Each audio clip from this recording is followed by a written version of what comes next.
Good evening. I hope you guys are excited to listen to my interview with Andrea Johnston. She will be joining us in just a second. She is going to be talking about Bourbon and Bonfires, which is her latest release, released about 2 weeks ago. And if you go to the website, click on it, and hit shop, you'll be able to find the book on Amazon and purchase it there. Hi. Hi. All right. Do you want to go ahead and tell us a little bit about Bourbon and Bonfires? Sure. The Bourbon and Bonfires is the fourth book in the Country Road series. It's a series of standalone small town slow burn romance. And Bourbon and Bonfires follows Addison and Landon. Addison is new to town, single mom, older woman, and they meet and sparks fly and like a bonfire. So. Ooh, I'm partial to single mom romances because I am a single mom. You are. Yay! Yeah. And he's a teenager, so he's quite difficult and all of that. Oh, her son is. I thought you were saying Landon was. Oh, no. Like, whoa. No. I leave that kind of stuff to everybody else, like Kay Webster. She can write that stuff. I couldn't do it. It would blow my mind. I have a teenager. I'd be like, ew, no. Oh, yeah, for sure. All right. Are you ready to dive into our questions? Let's do it. The first one is, have you ever fangirled over another author? I have. I fangirl daily on Facebook and Twitter and all of that. For a long time, my phone background, my screensaver on my computer, and anywhere else I could put it was a comment and retweet by Jennifer Armentrout, because I am a huge Jennifer Armentrout fan. And I love Wait For You. It's my favorite book. And so my biggest fangirl moment to date, which it will change soon, was her doing a video to me at Austin Book Fest, thanking me for reading and telling me that Cameron Hamilton was mine and he loved me. And so I watched that on occasion. You know, it's funny you say that because when Jessica or JD Hollyfield was on the other night, she got a live video from an author at Austin Book Fest too. Oh, I don't really? know if it's the same one or not, but she did. I have to ask her. She didn't say who. I've been chatting with her all night, so I'm going to have to go ask her who it was. That would be funny if it was the same person. That would be really funny. Would you feel like she was lying to you then? I would just fight JD and say, no, he's mine. And I have a book that says Cam's cookies are yours, and so Cam's cookies are mine. But I'm going to meet Marie Force later this year, and that will probably be my biggest in-person fangirl moment. So. You know, I don't think I've ever fangirled myself. I kind of just get like really quiet, and then unless the author gives me some moonshine and forces me to drink it. I mean, who would do that? I have no idea, but it was so good. Oh, okay. I'm a giver. I like to give. And I got that recipe. I still haven't made it, but I have the recipe now. Yeah. Have you ever written fan fiction? I have not. And for many years, people thought that I did because I'm friends with a lot of people that came from the fanfic world. Mm-hmm. They came from fandom, Twilight, and all of that. And so there was this assumption that I must have come from there too. I don't even know how to find fanfic. I Googled it one time. What is fanfic? I think it's on Wattpad. I don't even know. And I think that's a rabbit hole I would fall in and never come out of. I would just read and read. I would be so terrified. I'd probably never get another book read again. Have you ever lied to your editor about how much you had written? I mean, she could be watching right now, so there's that. I actually have not ever lied to my editor. I'm usually really good about my deadlines. I've pushed one But I was very honest and said, I just read too many books and got a late start. Sorry, my bad. But I haven't lied to her. I may owe her an apology because I sent her a book that I didn't tell her I was sending, but that's about it. Let's see. Have you kept it a secret from anyone in your family or your friends that you're an author? A secret. When I was first writing my first book, Life Rewritten, I didn't really tell anyone. Stop. Sorry. Hunter, my son is in here. He wants to say hi. Hi. Hi, buddy. So he's trying to get in the video. Oh, that's funny. Well, there, he got his moment.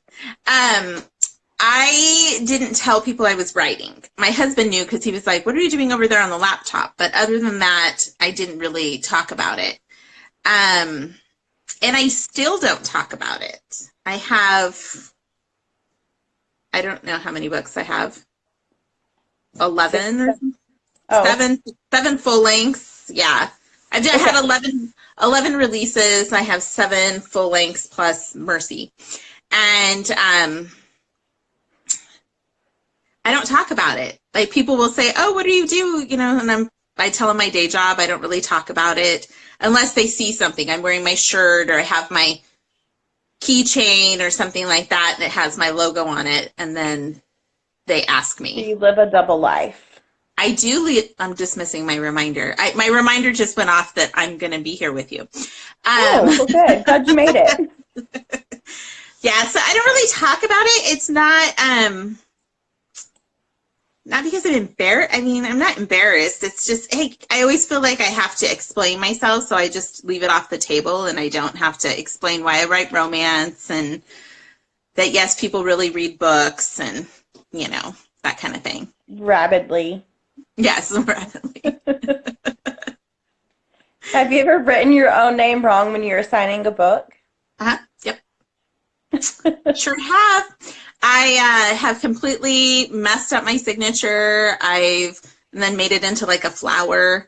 I spell my name wrong all the time because in real life, I don't sign my name ever because I use my card everywhere. Right. So I don't really sign my name. And when I sign one of those keypad things, I just go, woo, like that. Yeah. I don't write it, you know. So when I sit down at a signing and people start talking to me, I mean, I will stop often and go, REA, okay. And then I continue on. So I do it all the time. I'll just loop. Loop, loop, loop, loop, and I'm done. Yeah.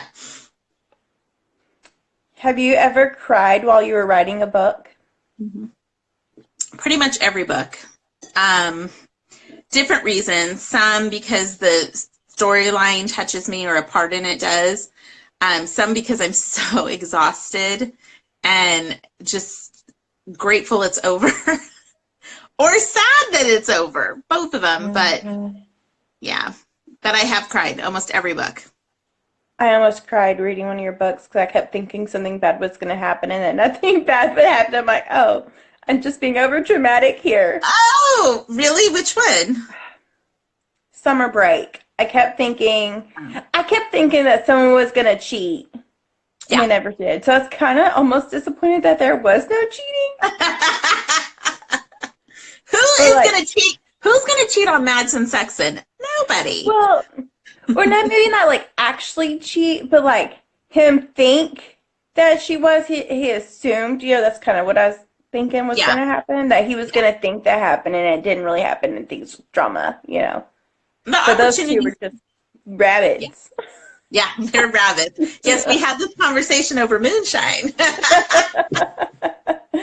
Oh, it's so funny. Have you ever based a character on yourself? Well, if there's a character that pours wine, that would be me, because here I am pouring more wine. I brought my bottle in here with me. I think that there's a piece of me in every character.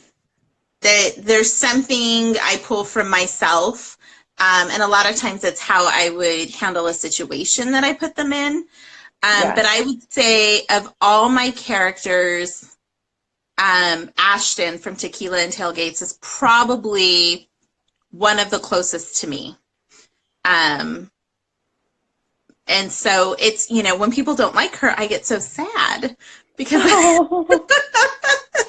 and they turn around, but I get messages that are like, I don't know, I like him too much. But I think there's a little piece of me in every character, but she probably emulates me a little bit more than the rest. I understand that. Have you ever Googled names for the male anatomy? Maybe, perhaps.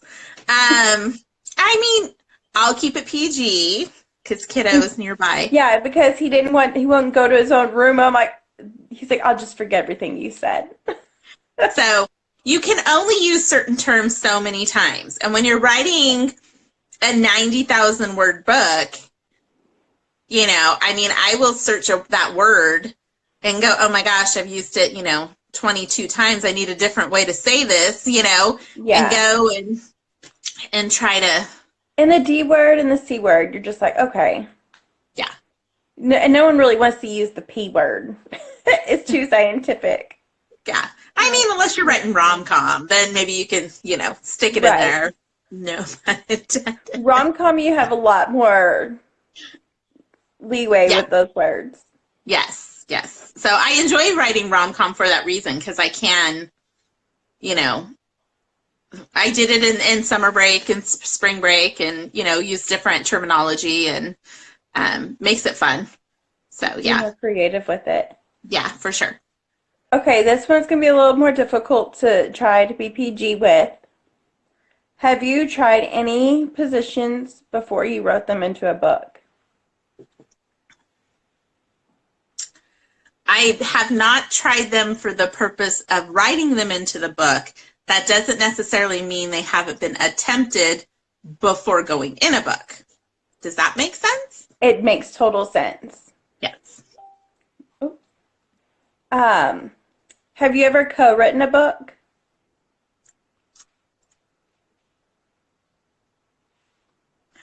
I plead the fifth.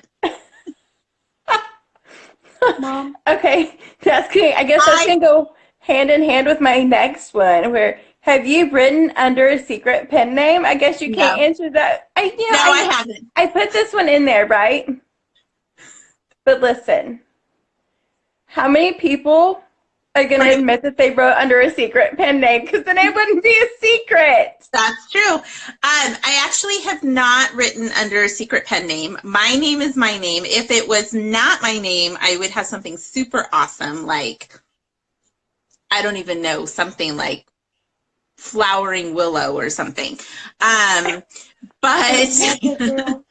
Mega Girl. Mega Girl. I would have a superhero name for real. Can I go and get a drink for you? You go. Just go. Just go. Sorry. But I say I plead the fifth because I'm tossing around the idea of co-writing. It's a scary commitment, and it's a lot of pressure. I don't want to mess up someone else's career. Well, yeah. But I think you could be able to figure out before you publish if it's going to work or not. Yeah. So I'm feeling out the concept and the idea. I mean, it does make it a lot easier because you have someone there with you through the process, and you do half the work. Right. So, I put out 7 books last year. If I would have had some help with 50% of that, I would have been like, hey. Yeah. Then you could have put out 14. Oh! No. Boom. 14 books. Girl, I would never be able to keep up with that kind of schedule reading. I'm like, no. Yeah, it's crazy. And I work a full-time job, so I'd be like, and I have a family, so they'd probably kill me. They'd be like, family. No. They're always causing problems. I mean, hello. He said, why do you have to do this? Mom, why are you putting on makeup? Can you cover up your pimples? How old is he? 10? He's like 10 years old? Oh, no, he is 6.5. My mom doesn't have pimples. That's I'm a good just answer, kidding. son. Good answer. I was just kidding. All right, last question. Okay. Have you ever had someone else's character make a cameo appearance in your book? I have not, but my characters have mentioned other authors' books in my books. So I think I remember reading that. in Tequila and Tailgates, they talk about Emma Hart books and Emma Hart and fangirling over her and things like that. So I messaged, Emma's one of my friends, and I messaged her and said, I would like very much for them to talk about Strip Down and Strip Bare, because I love those books. And I know. And I said, is that okay? And she's like, I don't care. So they did. They talked about stripper books and strippers that make you feel and believe in romance and all of that. So Make you want to get. Oh, I don't want to say that because I don't know if it's a spoiler. I guess it's not. I said it makes me want to get married in Vegas. oh yeah, no, it's not spoilery. And then in Spring Break, she's reading Juked. Okay, that's what I remember. Yeah. So fun. Yeah. I like to incorporate real books because I read them, so I think everybody should. Well, yeah. Yeah. Real books, always. Well, Mm-hmm. unless you're talking about paperbacks, then I just let those sit on my shelf for pictures. For pictures. Yeah. Well, thank you for joining me. You're welcome. Thanks for having me. And I'm going to go ahead and tell everybody, y'all need to give this video a like, a thumbs up, and subscribe to my channel. There you go. Follow me on Instagram, follow me on YouTube, Facebook, all of that. If you can't get on it, just don't do it if you can't. Okay. But make sure you can and do it. Do it. I subscribed to your YouTube channel this morning, so you have one more. Woohoo! Thank you for joining me. You're welcome. I'll talk to you later. Have a great evening. Thanks. Bye. Bye.